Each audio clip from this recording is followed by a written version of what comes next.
Shalom, selamat pagi Bapak Ibu Saudara sekalian. Kita berjumpa kembali dalam Renungan Harian GP Kris Pangkal Pinang. Bersama saya, Guru Injil Eber. Mari siapkan hatinya untuk merenungkan, mendengarkan firman Tuhan di pagi hari ini. Mari kita masuk di dalam doa. Bapa kami yang di surga, Allah yang mengasihi kami, yang penuh anugerah, kami bersyukur kepadamu di pagi hari ini.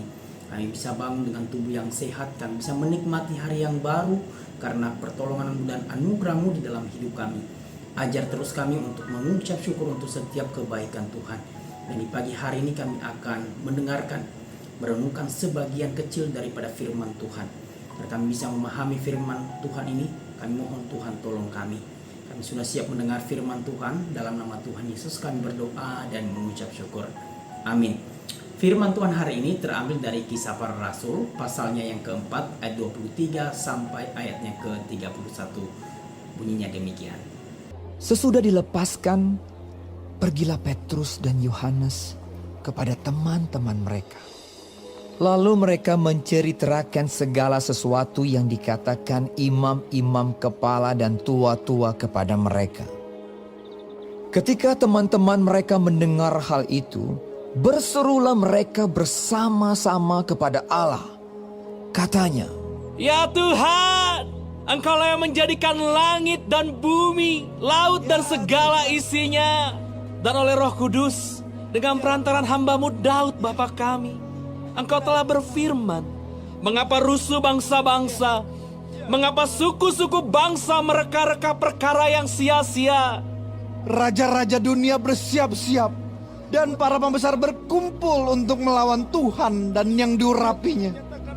Sebab sesungguhnya telah berkumpul di dalam kota ini Herodes dan Pontius Pilatus beserta bangsa-bangsa dan suku-suku bangsa Israel melawan Yesus, hamba-Mu yang kudus, yang Engkau urapi, untuk melaksanakan segala sesuatu yang telah Engkau tentukan dari semula oleh kuasa dan kehendak-Mu.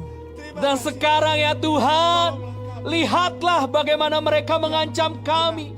Dan berikanlah kepada hamba-hamba-Mu keberanian untuk memberitakan firman-Mu. Ulurkanlah tangan-Mu untuk menyembuhkan orang. Dan adakanlah tanda-tanda dan mujizat-mujizat oleh nama Yesus, hamba-Mu yang kudus." dan ketika mereka sedang berdoa, goyanglah tempat mereka berkumpul itu, dan mereka semua penuh dengan Roh Kudus. Lalu mereka memberitakan firman Allah dengan berani. Saudara yang dikasihi oleh Tuhan, setelah Petrus dan Yohanes dibebaskan dari sidang Mahkamah Agama, mereka kembali ke kelompok mereka yang sebelumnya, yaitu kelompok orang-orang percaya. Hal pertama yang mereka lakukan adalah menceritakan apa yang telah mereka alami sepanjang sidang itu. Dan orang percaya lainnya setia mendengarkan mereka. Itulah pentingnya sebuah komunitas. Kita bisa menjadi pendengar yang baik bagi mereka yang sedang menceritakan pergumulan mereka, atau bagi mereka yang sedang bersaksi atas kebaikan Tuhan di dalam hidup mereka. Dan kita sebagai pendengar memberikan support dan mendoakannya. Sama seperti kita ingin didengar oleh orang lain dan didoakan oleh orang lain juga. Jadi kita jangan cuek ketika orang lain itu bercerita tentang sesuatu, tentang hidupnya, tentang pergumulannya, atau bersaksi tentang Tuhan atas hidupnya. Jadilah konselor yang mendengar dengan baik dan mendoakannya. Kemudian apa yang dilakukan oleh Petrus bersama-sama dengan jemaat yang lain, yang mereka lakukan adalah berdoa kepada Tuhan. Ayatnya yang ke-24. Ketika teman-teman mereka mendengar hal itu, berserulah mereka kepada Allah. Katanya, "Ya Tuhan, Engkaulah yang menjadikan langit dan bumi, laut dan segala isinya." Dari ayat ini menyampaikan kepada kita mereka datang dan berdoa kepada Allah bersama-sama. Apa yang mereka doakan? Yang pertama, mereka mensyukuri pertolongan Tuhan di dalam hidup mereka hari lepas hari. Mereka mengakui kemahakuasaan Allah atas segala-galanya. Mereka mempercayai setiap firman yang telah disampaikan Allah di masa lalu. Mereka mempercayai Allah yang bukan hanya menciptakan segalanya, tetapi memelihara ciptaannya dari hari ke hari, dan setia menjaga orang yang dikasihinya. Saudara yang dikasihi oleh Tuhan, iman orang-orang ini, orang-orang percaya ini begitu kuat. Harusnya ini menjadi teladan hidup bagi kita. Kita tidak hanya mempercayai Allah sebagai pencipta segalanya, melainkan juga menopang, menjaga, memelihara ciptaannya. Khususnya kita, menolong kita sebagai umat pilihannya. Kedua, mereka mengakui kepada Allah apa yang sedang mereka derita. Mereka mengakui kepada Allah apa yang sedang mereka hadapi, yaitu mereka sedang diancam untuk tidak memberitakan Injil di daerah itu. Mereka seperti seorang anak yang datang kepada bapaknya, mengakui apa yang sedang mereka alami hari itu. Demikian juga mereka. Perhatikan ayat 29. Dan sekarang ya Tuhan, lihatlah bagaimana mereka mengancam kami, dan berikanlah kepada hamba-hambamu ini keberanian untuk memberitakan firman-Mu. Saudara, dalam keadaan terancam, kesulitan, dalam tekanan hidup, saudara bisa langsung datang kepada Allah, kepada Bapa kita, yaitu Allah kita, dan mencurahkan seluruh isi hati kita kepadanya, mencurahkan seluruh pergumulan kita kepadanya. Akui bahwa saudara lemah, akui bahwa saudara terancam, akui bahwa saudara dan saya tidak tahu mau buat apa, akui bahwa saudara tidak tahu jalan keluar. Silakan datang kepadanya. Sama seperti ketika kita melihat Tuhan Yesus di Taman Getsemani, dia mengatakan, "Bapa, kalau bisa cawan ini berlalu daripadaku." Kemudian melanjutkan, "Biarlah kehendak-Mu yang jadi."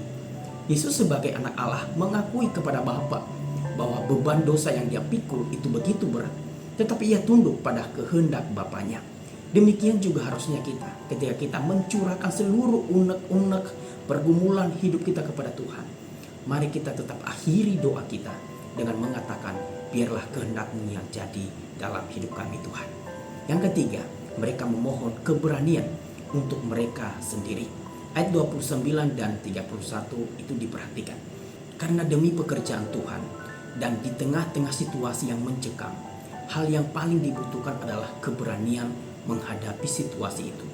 Ketika mereka memohon keberanian, maka Tuhan memberikan mereka keberanian kepada mereka. Keberanian itu berasal dari kuasa Roh Kudus yang memenuhi hidup mereka. Allah bekerja di dalam hati mereka untuk tetap semangat dan berani memberitakan Injil pada saat itu.